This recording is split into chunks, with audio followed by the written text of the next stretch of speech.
Saudara, Kejaksaan Agung menangkap anggota DPR fraksi Nasdem yaitu Ujang Iskandar. Ujang ditangkap karena dugaan korupsi terkait dengan penyimpangan dana.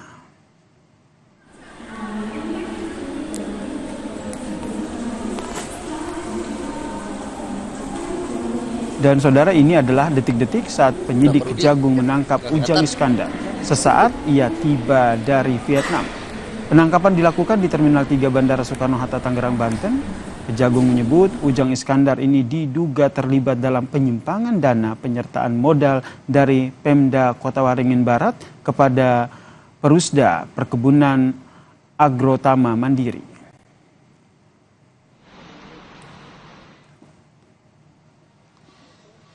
Setelah dilakukan pemeriksaan, Kejagung langsung menetapkan Ujang Iskandar menjadi tersangka dan langsung dilakukan penahanan, saudara. Penyidik Kejagung memastikan telah menemukan minimal 2 alat bukti untuk menjerat Ujang Iskandar sebagai tersangka tindak pidana korupsi.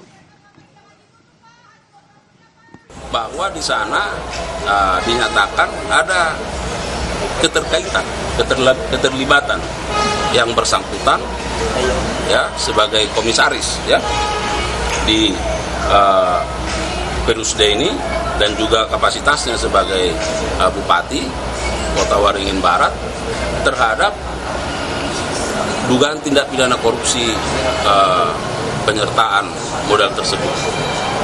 Nah, oleh Kejaksaan Tinggi Kalimantan Tengah setelah mempelajari, mengkaji dan melihat posisinya, maka tahun 2023 ini dilakukan penyidikan terhadap yang bersangkutan.